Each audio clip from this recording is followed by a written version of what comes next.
Somebody called me the. Hello, everybody. Today we're joined by my good friend Rupert Degas, who is a voiceover artist and an actor, and also a carnivore now. Rupert and I met in Bali in July last year, and ever since we've been good friends. And I'm loving watching Rupert blow up on Instagram doing some incredible impersonations. So, welcome, Rupert. Thanks, Simon. Nice to see you. Great to have you here.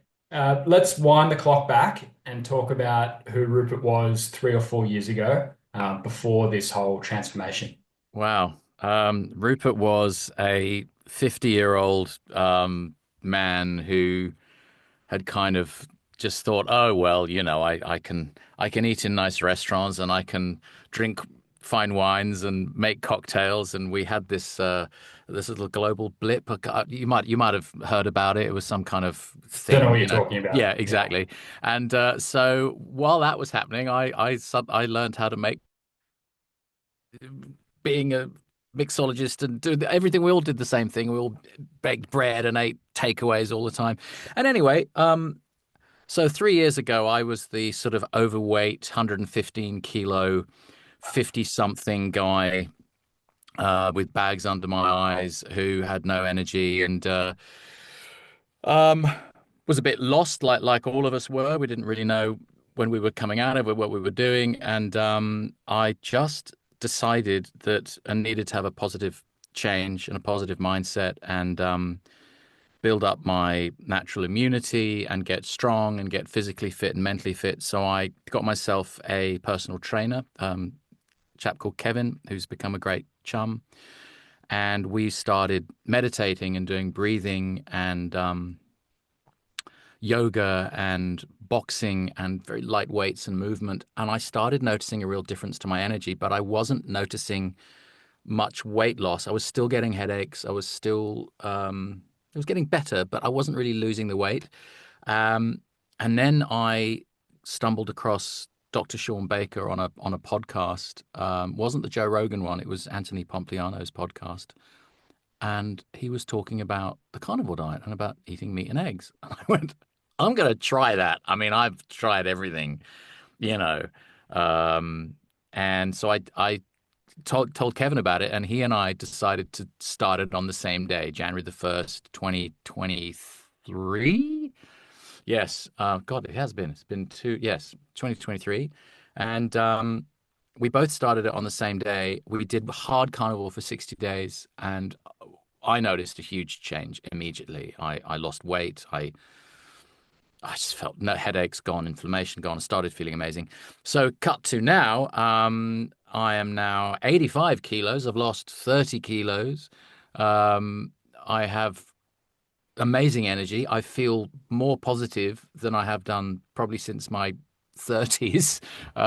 It's like I've been rejuvenated. It's like this weird sort of like the 40s were this blip where I was in my 40s and I was an self-indulgent gastronomic enophile, um, you know, chap enjoying the good life. And you hit 50 and you go, oh, and then when your friends around you start getting fat and getting overweight, and some of them unfortunately had heart attacks and died, there is this point where you suddenly hit 50. And I don't know if there's any other people out there listening to or watching this, where you hit 50 and you think, I'm not immortal. I need to look after my body. I need to look after my mind and my spirit and my health. Um, but you're rudderless because you're bombarded with all of this stuff online and on about mental health and physical health and diets and food influences and this, that, and the other. But the carnivore diet, if you want to call it, the carnivore lifestyle, I prefer to call it, has been absolutely life changing, not just for me, but for millions of people. So I'm sitting here now at 54 and a half, feeling like I'm 34 and a half, and I love meat. That's my story. Oh, it's a brilliant story. I mean, 30 kilos of weight loss. And obviously, Rupert, when you heard about the carnivore diet, when you heard Sean Baker talking about it on Pop's podcast, it just made sense to you. And that was the exact same thing for me. I heard Sean Baker and I thought straight away, I want to do that. That sounds right to me. What was there anything in particular that Sean was saying that made you think I just need to try that? Um, I don't think there was anything in particular. I think it was just that it made sense. It just Mm. it the dots were all connected. It was like, yeah, why if fiber makes you bloat and it has no nutrients in it, well, I'll cut fiber out. If sugar and fructose in fruit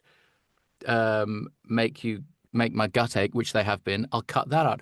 I've always had this thing with pork where pork's always given me a gut ache. When he was saying, well, on the podcast, he was saying, well, eat an animal that is a vegetarian. Don't eat animals that eat things that make you sick. If grains make you sick, why eat an animal that eats grains? So you cut out the pork, you cut out the chicken. Oh, so I do a joke on one of my characters that I eat what I don't want to eat what food eats. Like I cows eat grass. I don't want to eat grass. They have the ability with their ruminant and their polygastric system to filter out all of the toxins that are in the grass. I don't want to then eat grass. I'm not a cow. You don't see lions eating grass. And when Baker was talking about, you don't see lions eating grass. And if you get gut ache because you eat pork and chicken and they're eating grains and vegetables and scraps, you just add two and two and you get four. It just made sense. All the pennies just dropped. The light bulbs just went on, you know. Yeah, that was similar for me, and I also thought that like looking at him as somebody who, well, first of all, he's a doctor. I think also that he was an athlete and he was getting even better results in his athletic performance on a carnivore diet. And like he was also talking about, I think on the Joe Rogan one, the first one, he was also talking about inflammation and joint pain. And when I heard him talking about that, I was just like, okay, this is something I'm really interested in because we can all feel it in ourselves as we get older. It's like you wake up in the morning and you start to notice that your joints are stiff and that there's inflammation. And you think, well, if I can slow this down or if I can avoid this somehow, my whole life would be different.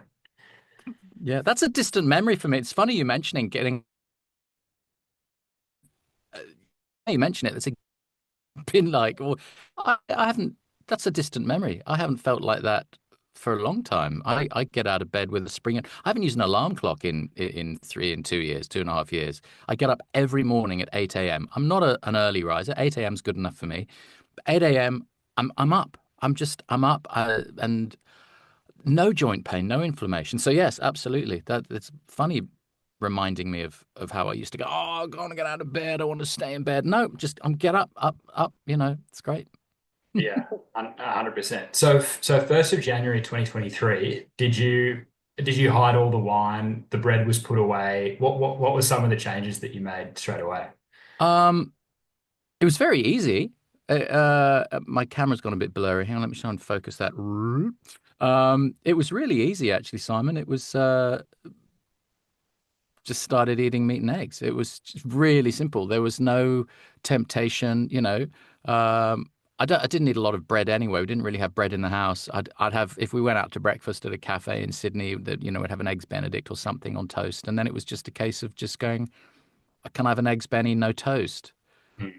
And they go, do you want two slices? You sure? And you go, yeah, I'm sure. Just loads of butter. And then you go, is the sauce out of a catering jar or is it freshly made? Oh, it's out of a catering jar. I don't want that either, thanks.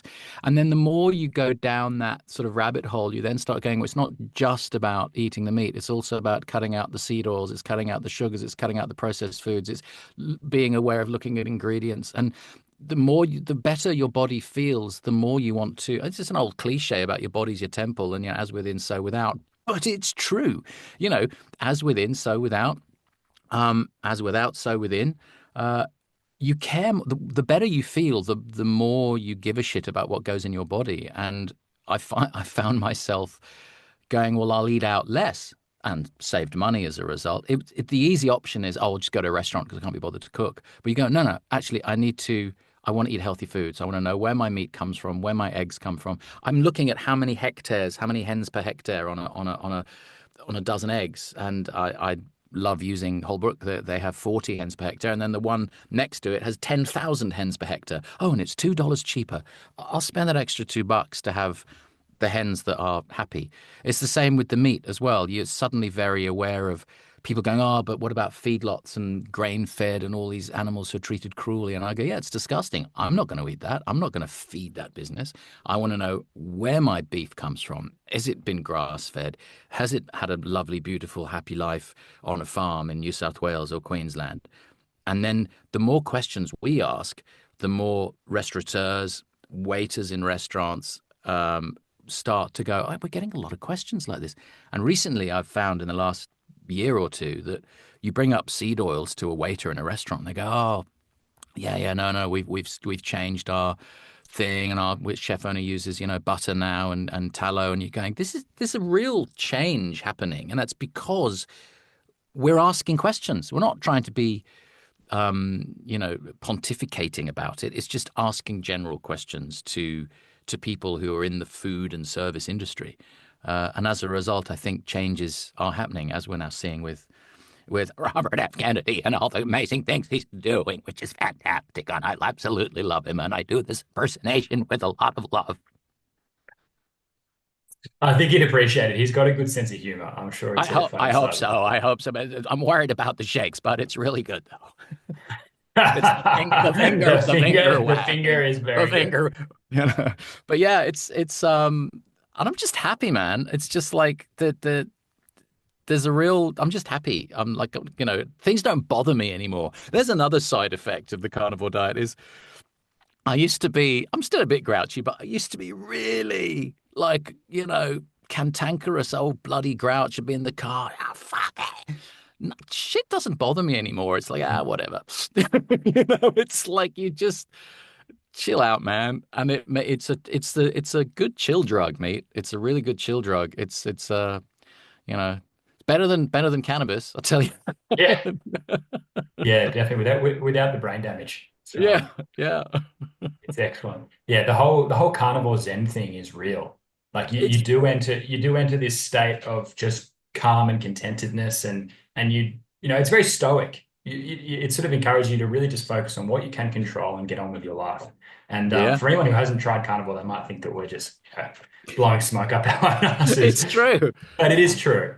It is so true. You do feel really chilled and I had this I've been having this sort of I have conversations with some vegetarian vegan friends of mine and they're like, "Yeah, no, I just can't. I just can't eat animals. It's just can't eat animals." I'm like, "Okay, well, I can live with myself knowing that this animal had a really happy life and then one day it had a bolt put through its head.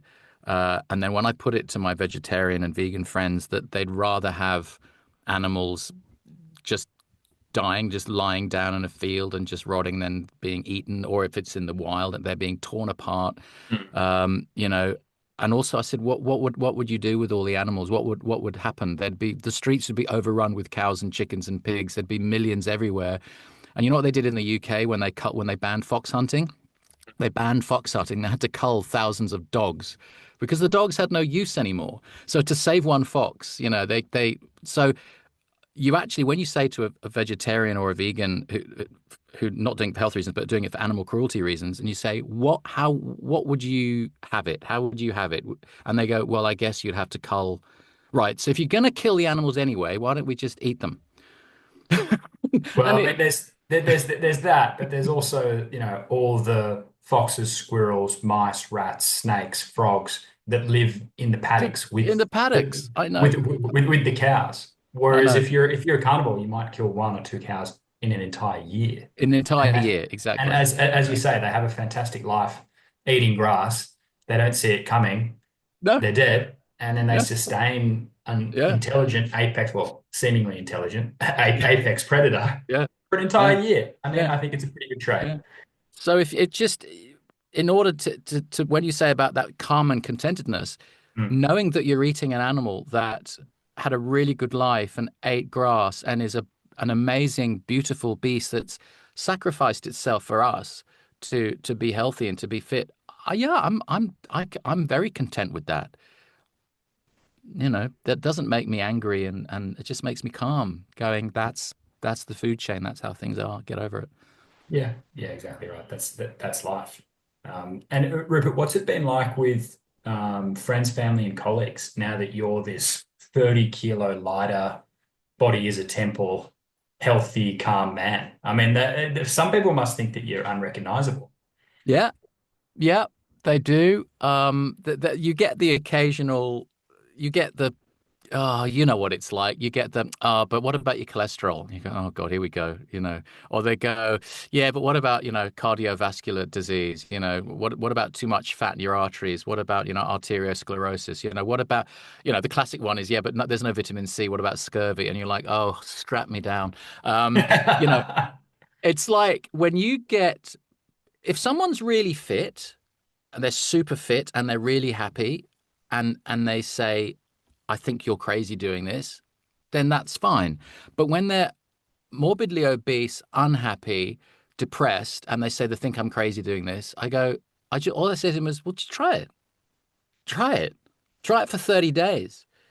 And I can do the whole, I can red pill them about just try it. No one's holding a gun to your head. If you don't like it, if you don't like it, don't do it. But if you're unhappy and you're overweight and you're depressed and you've got, onset type 2 diabetes, or you're suffering from, onset Crohn's or whatever it is, and your doctor is giving you statins and pills and yada yada and diet pills and Ozempic or whatever the hell they're giving them, and I say, try this, and they look at me and see how I've changed and how happy I am and how healthy I am, and go, no, no, no, no, no, no, no, that can't be right. You just go, where's the cognitive dissonance? It's just it. Try it for 30 days. Try it. And I say to them, you might get the squits, you might get a bit of flu, you might get a headache, you might get a keto flu. But if you become fat adapted, if you go into ketosis, you will start to notice changes. If you don't, then I was wrong about you, but it's working for me. So I'll do me, you do you, but don't tell me that what I'm doing is wrong unless you've tried it yourself. You know? Yeah, absolutely. And I do similar. And I find that people often are actually interested in trying it themselves. And the gateway I say is try a carnivore breakfast. So stop having the oats, the cereal, the fruit juice, the milk for breakfast, and just try having bacon and eggs or steak and eggs or something like that, and then see how you feel. See if you still need that morning tea, cup of coffee and biscuit and muffin or whatever you normally have as the blood sugar starts to drop and you Yeah. go into panic mode. Yeah. And that's often a great gateway. And then Yeah. before you know it, it's like, oh yeah, I have three boiled eggs every morning for breakfast. It's like, great. Yeah. That can be completely life-changing because they realize that fat and protein is the fuel that humans need. Yeah. That's how we run best. It's Yeah. sustainable, nice, even energy with perfect nutrition. Yeah. That's the way. What I find quite interesting as well with some of my friends is they love meat. They eat meat Mm. with every meal, but they're still feeling a bit depressed, a bit, overweight, a bit tired. And then I go, and they go, see, it's not working. It's not working. I eat meat. I'm go, yeah, but what are you eating with your meat? You're eating mashed potatoes. You're eating, vegetables. You're having a dessert. You're having bread.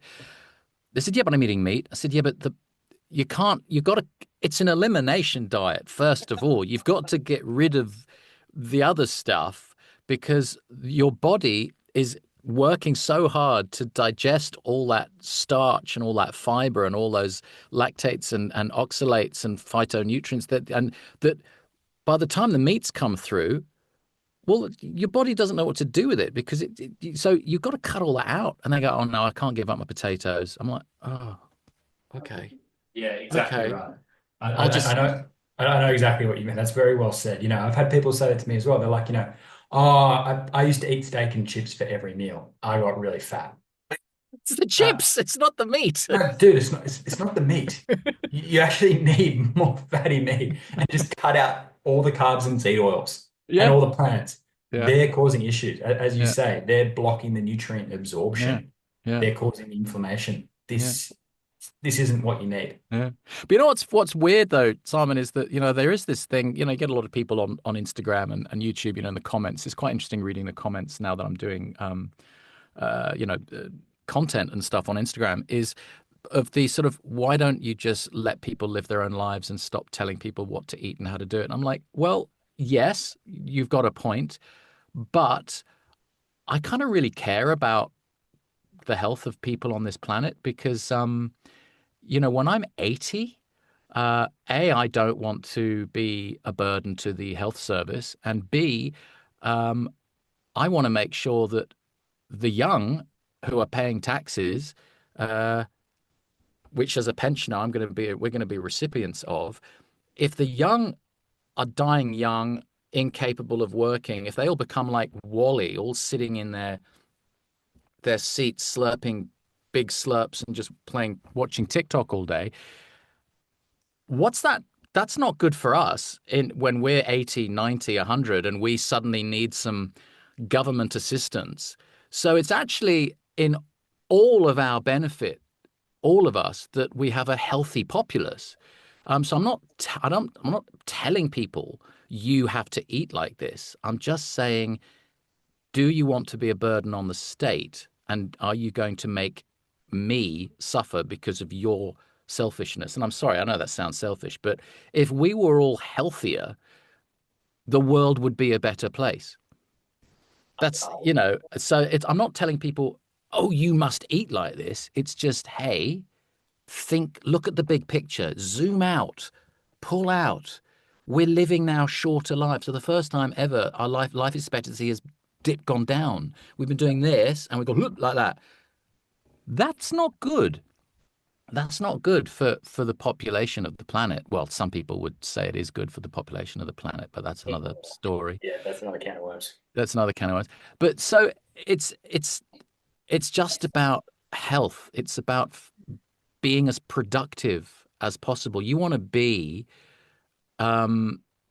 want to be as strong as you can mentally and physically, and surely you want to live as long as possible, don't you?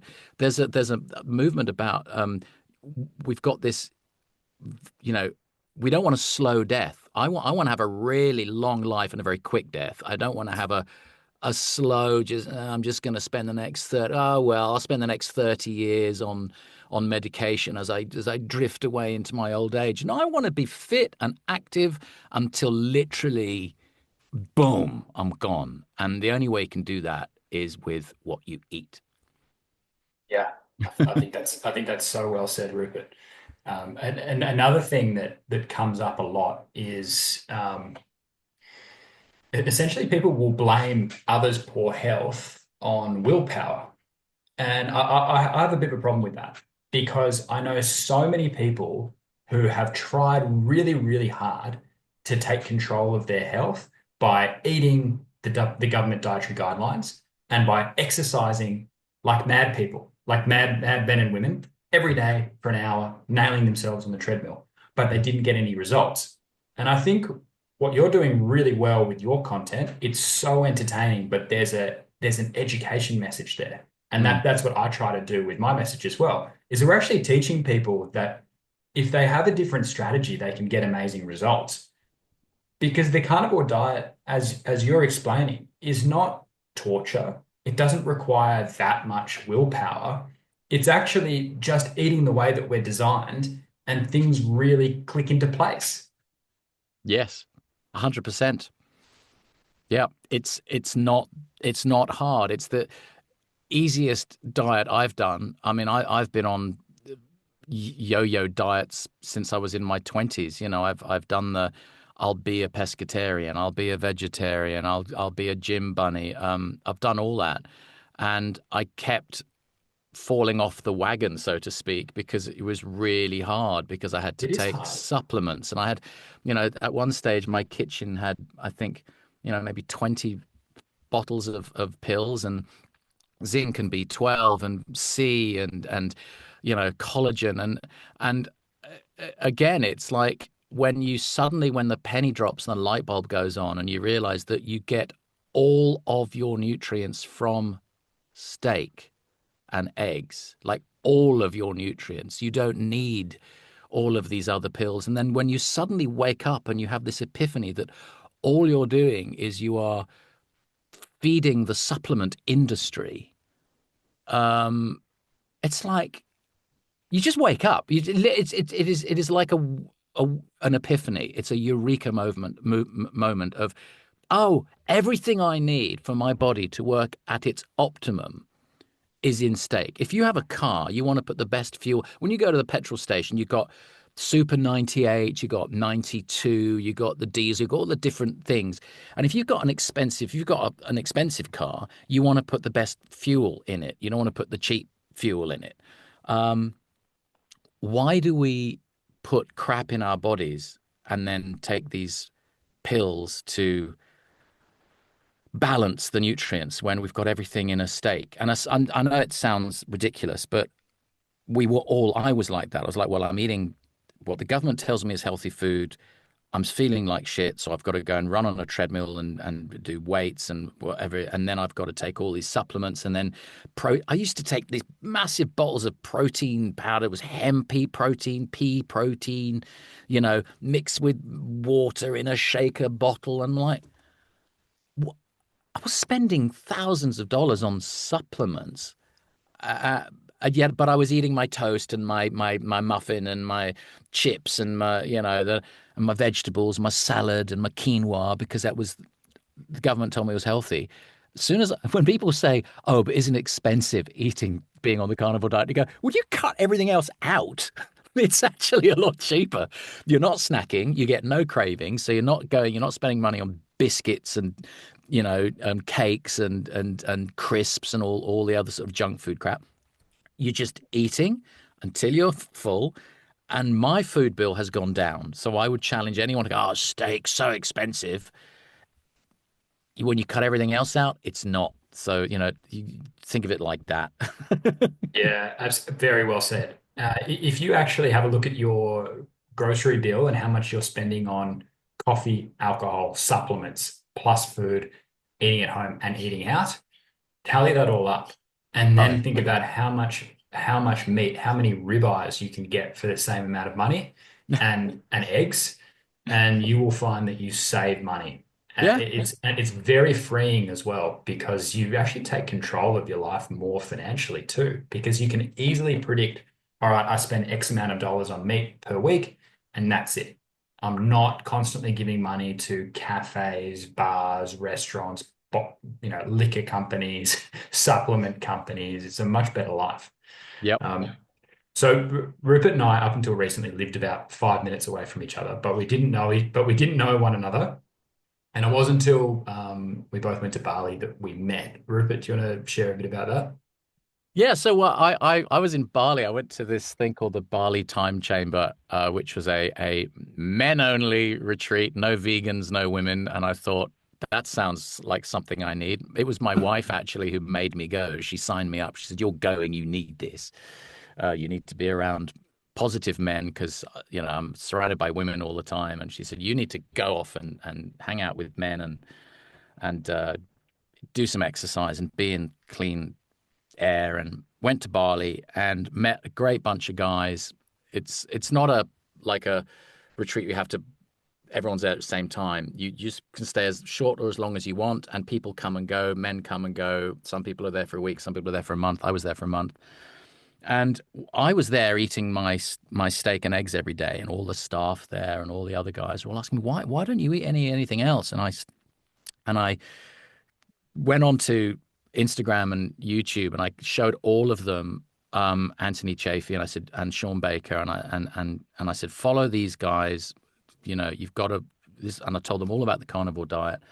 And I'd been there, I think, about a week, and everyone was sort of following Dr. Chaffee on YouTube because I'd made them. And then I was doing some bench presses in the gym, and I look up, and every day when a new arrival comes, it's like sort of the bell goes, oh, so, do you hear the scooter coming? Who's arrived today? And Yeah. in walks you, who I'd never met, and Anthony Chaffee, and I'm like, what the hell? I've just been talking about this guy for a week. And I think I did something rather embarrassing, like I did a "we're not worthy" kind of bullshit.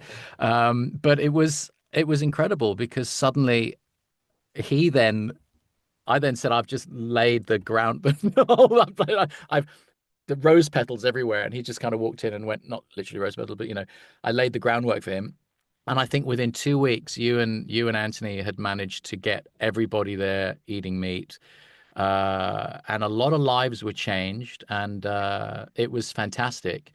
And then we realized that we were both from Sydney, and yeah, so we became chums and hooked up when we got back, and it was just it's amazing with that great night where we all just ate massive tomahawk steaks and Yeah. seeing a whole bunch of men really really happy just eating meat in a really sort of primal way. And of course, this place has no alcohol, so it wasn't the camaraderie wasn't about the drinking, which is what it has been for our lives. Is you have a drink to make friends, and whose shout is it?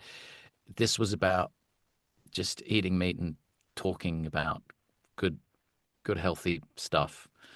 Yeah, it was Yeah, good. yeah. It was a really special time. And you're right. We need more of that in society. I think you and I are both aligned on that, where men or people get together and it is about health and it is about getting the most out of life. And we Yeah, didn't, it actually, there is something to be said for having only men there because women and relationships and partners can be very distracting.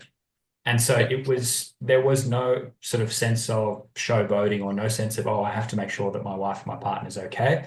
It was purely just hanging out. And it really did feel a bit like sort of good times being a younger man, being, like a teenager or early 20s, when you yeah, are just hanging out with mates regularly. yeah. And we didn't need alcohol to get the conversation going or do so, or to be talking about stupid things. It was really just be healthy, talk about training, talk about business, talk about our lives. Yeah. It was really productive, and everybody walks away having gained something from the experience. It was really great.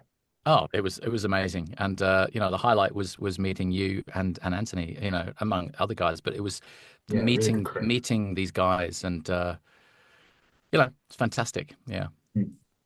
And since then, you've combined two loves. Well, one extreme talent, which is your voiceover and your character work, with your newfound love and interest in proper nutrition.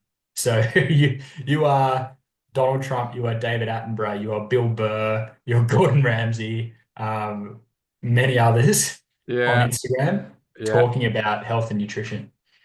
Well, Simon, I've got to say, you were the spark. We were out in Bali, and I didn't even have a smart. I have a smartphone now. I had Good. to, So but you're on that was WhatsApp. That's handy. is because I couldn't get phone signal down here. But when I met you in Bali, I only had a dumb phone and Nokia because I just never had a smartphone.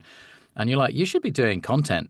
I'm like, what are you talking about? And then you said to me, look, you showed me Eddie Abu's Instagram. And he said 4 million followers. You said you should do an impression of him. So I went out and I did an impression, and I remember coming back to you going, "How's this? Should I do this?" And you were kind of like my content guru. Between you and James, who was the technical guy, like, no, you need to do this. And my first post out there was Carnivore based, was doing an impression of Eddie Abu, and then I tagged him, and he accepted that. And I think I had something like 100,000 uh, views or something. And Use. Yeah. I said, Simon, look at this, look. And you're like, told you, told you. And that kind of grew from there. So I did a little blog, I did a vlog every day when I was in Bali. And I slightly plagiarized Sean Baker's things where he's eating a steak. And so I just had me eating a steak and just kind of nodding along the way Sean Baker does. And I thought, well, I can't do that. That's plagiarism. I can't do what Eddie Bu does. That's plagiarism. Got to find my own sort of journey. And it was you going, you just got to do your characters. And then when I got back to Sydney, I shaved my hair off, like for the first time. And I've always been a Star Trek fan, and I have a Star Trek uniform. Has gone out of focus again. There you go. And I got this Star Trek uniform thing, and I just got home, turned on my iPad with the camera, and I just did this piece to camera. I just improvised this thing as Jean-Luc Picard, talking about the replicators on the Enterprise. I don't know, it's just a bollocks coming out of my mouth. I just sort of started, doing John Captain Picard from Star Trek, and I put it on Instagram, and it got like 40,000 views, and I was getting these comments saying, what the hell's going on? And it just kind of grew from there, thinking, okay, well, what bald people can I do? And because I'm bald, yeah. So yeah, I thought, well, Bill Burr, right? So kind of Bill Burr, and I'm a big fan of George Carlin. So I thought, okay, what if George Carlin wrote for Bill Burr? How would that come out? Talking about this. So it was kind of George Carlin's comedy with Bill Burr's delivery. And so I did a few of those, and then I bought a Donald Trump wig. Then I went onto Amazon and started just going buy this, buy that, and I bought a wig for Gordon Ramsay and a white chef's thing, and I bought a red tie and a blonde wig to do the Donald. And I started, it'd be so great to do Donald Trump, would be fantastic. And then Walter White, I bought this yellow jacket and my beard and started doing Walter White from Breaking Bad. And it just grew from that. And then it was suddenly, oh, I'm bald. I got glasses. I'll do Stanley Tucci talking about food. And then got a white wig and did David Attenborough. And they're all different. So my Walter White ones are about the chemistry of food and all the crap that we're eating. And David Attenborough is all about regenerative farming and the cows and everything. And Ray Shoesmith from Mr. In Between, it's more about, your bloody. And I've got some Ray Winstone ones coming out soon. I'm going to launch next week. Very sore like London geezer, do you know what I mean? And I'm going to do Patrick Moore and Dr. Evil from Austin Powers. I've got a few more, but it's great fun because hopefully it's like a spoonful of sugar helps the medicine go down, because there's a lot of carnivore content that's very serious, and which is Yes. fantastic, but it's kind of not my thing. I want to give a little bit of a laugh and a bit of humor. I did this Javier Milei one where he's doing his afuera with the thing, but it's all about, instead of the Ministerio de la Mujeres, Ministerio de la, it was all food, and I speak Spanish, so it was quite handy to do that. And I got this Malay wig, and that's had like 500,000 Oh, views that's as awesome. well. And I just love it because it's satirizing the whole thing. You gotta laugh at yourself. One thing that I learned as an actor is take the work seriously, but don't take yourself seriously. And there's so many influencers in not just carnivore but all across the spectrum who take themselves very seriously, and I think you've got to have a little bit of levity, and just we have got to laugh at yourself and take the piss out of yourself, you know so yeah, it's done with love, and as you say, hopefully if people can learn a bit, but also have a little bit of a chuckle. I'm not saying it's the funniest things in the world, but I'm enjoying giving the message through a character, shall we say, as opposed to me being myself, because I'm not put a mask on and put a costume on and a wig and do a voice. And President Trump, you're known for eating McDonald's and junk food your whole career, but now you've partnered with Bobby Kennedy. Are you making changes like he says? Bobby Kennedy is such a great guy. I mean, we had that photograph on Air Force One. His face, he hated it. He wouldn't eat it. He wouldn't. Don Jr., Elon, they're great people. They ate the McDonald's, but Bobby wouldn't touch it. He's like exactly did that face, and I had a word. I had a word with him, but he's right. He's totally right. So I'm having now steak every day for breakfast and for lunch and dinner. It's great. Melania is very happy with my weight loss. She now says fantastic. Perfectly executed. Love it. You Um, got to do this. You got to do you, that. Yeah, it's brilliant. I agree. Look, I want, you know, more interesting people to be communicating the carnivore message because I agree. There's a lot of people doing the hardcore science stuff. There's a lot of people doing the like, like bro in the gym being like, I'm Jack now, I do carnivore. But entertainers like yourself, like Scotty Brizzle, Lucy, who's the carnivore nurse, she plays Yeah, guitar. I know. Like She's great. these people are brilliant and they have such talent. And combining entertainment with the education side of things, I think is just brilliant. And I know your following, Rupert, will just continue to grow, and I hope that this can open up into um, something bigger because people love impressions, impersonations, and entertainment Mm. characters. This is, it's great stuff. Well, I have in the pipeline, so I've got about 15 sketches. I'm a huge sketch comedy fan, have been all my life. From Monty Python through to, Armstrong and Miller and Fry and Laurie and The Fast Show and Harry Yeah. Enfield and all that kind of stuff. I love sketch comedy. So I've got, and I'm a huge fan of Blackadder, and I've got 15 sketches that I've done where I need to film them, but they are going to require some budget because so what I'm doing is I'm waiting for my following to get a bit bigger, and then I might do a sort of a Patreon or something so I can raise a little bit of money so I can shoot these sketches, which are all carnivore based, they're all health based, but they're in that kind of Blackadder, Monty Python style, but they need costumes, and I don't want to film them on my iPhone because I want them to be a little bit more highbrow. So I need to get costumes and wigs, and I'll play all the parts myself. So there'll be a bit of editing involved. So what I'm hoping to do is over the next year is try and raise. I don't need a lot, but a little bit of money so I can shoot these sketches. But by then, hopefully, have a bigger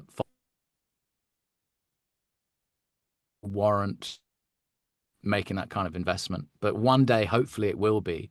And if people out there are like, if there's some very wealthy person watching this who's like, oh, I'll give you, a few grand, uh, I will definitely make some amazingly professional content. I'm been an actor for years. I've worked in television for years. I know what I'm doing.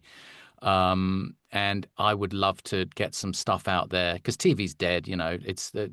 Everything's now online. You have got to have YouTube channels.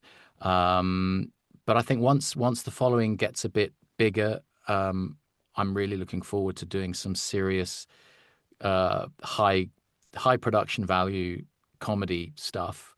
What I've done so far with my iPad with a few costumes and some Yeah, lights pretty isn't impressive. bad. It's not, I mean, it's not bad. It's not bad for someone who's never done this kind of stuff before. But I want to take it that step further. And I think there's a real room to have some really good skits.